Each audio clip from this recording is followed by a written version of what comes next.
Why can't I get Duquesne on this sad, lonesome train? Ready? Now remember how we like to walk that down from the G on the 3.5. 2, 3.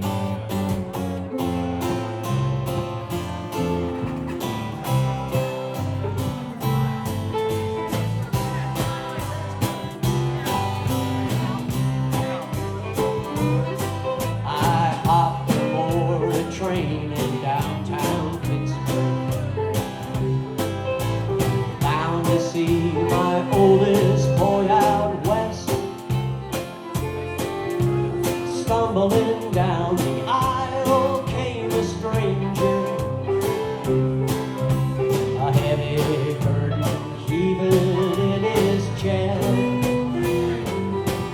They helped the old man to the seat beside. Turned and grabbed my arm with trembling hand. He said, son, I used to live here, won't you help me? 'Cause I can't seem to make them understand. Why can't I get Duquesne on this sad, lonesome train? I need to drown my sorrows for a while and cool my burdened brain with one eye's cold Duquesne and 2 or 3 for every 100 miles. And then the old man told me his story, and it went something like this. I started drinking Duke when I got home from the service. I drank it on the day my mother died, and I drank it on that dark night in November '63, the only time I saw my father cry. I drank Duquesne the day I wed my sweetheart. We lived a dream of love for 40 years. Now I just laid her body in your graveyard, and I'm in no shape of their mother's fancy beer. Why can't I get Duquesne on this sad, lonesome train?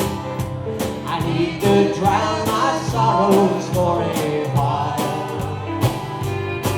and freeze out all the pain with a one eye's cold Duquesne and 2 or 3 more every 100 miles. Well, the old man had a few more things to get off his chest, so I just kept listening.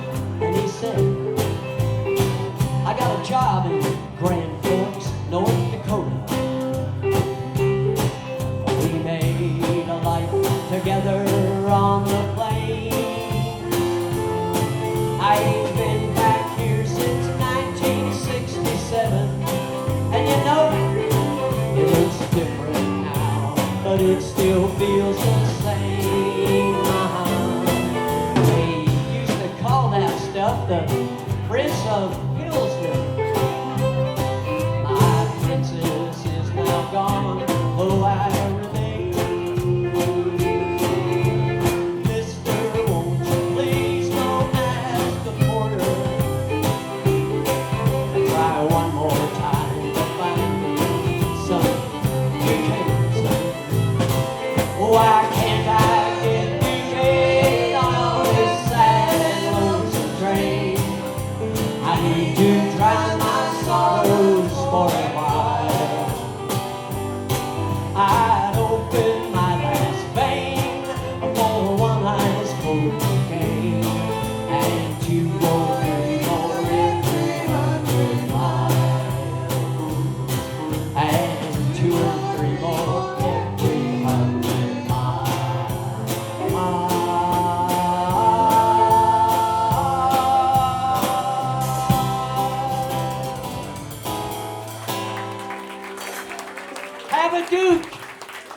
the Prince of Pilsner.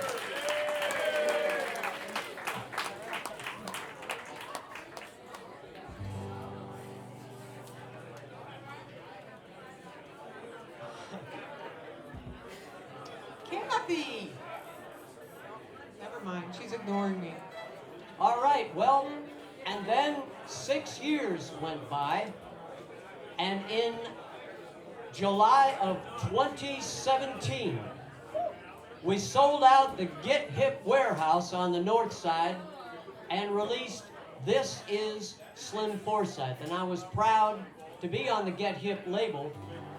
Although Jimmy Need told me round about that time, he said, Slim, if you do another album on Get Hip, they're going to have to change the name of the label to Get Hip Replacement.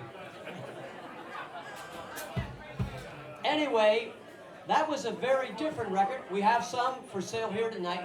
Just see Brian Broad right here, owner and proprietor of Rosie's Records and producer of my last 2 records, including this new one. Brian Broad. So yeah, we got a few copies of This Is Slim Forsyth. It was a very different record. It was just me and Betty, just me and my guitar. And like we recorded this most recent one, it took us 4 months. I did This Is Slim Forsyth in 3 hours at an abandoned bakery in Youngstown, Pennsylvania. It's a long story, I'll tell you all about it someday. But it was just me and my guitar, songs and stories in the classic country western mountain gospel tradition.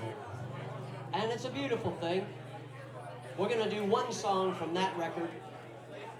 This song is entitled Works of Straw.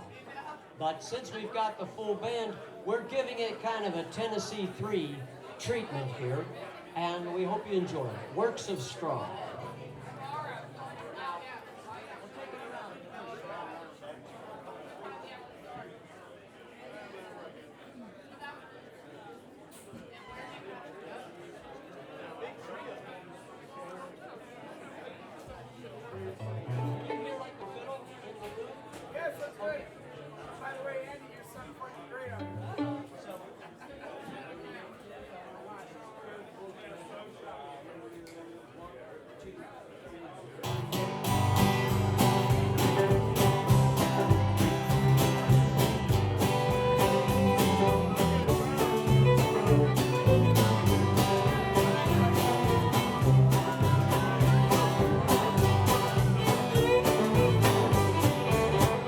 One great day our works on earth must pass through fire. Some shall be refined like precious jewels, purged by the flame to shine silver. And yet a different fate awaits the works of fools. So would the hay, the stubble of the foolish shall perish in the flames before his eyes. He may be saved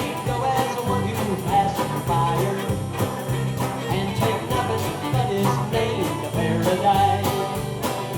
Works of straw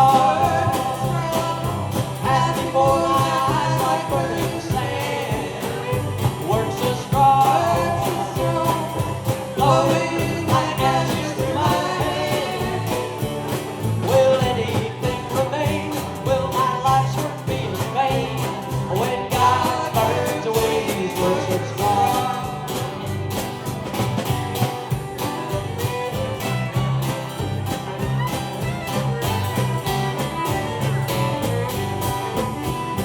In my youth I longed for glory and for power, over everyone and everything I saw.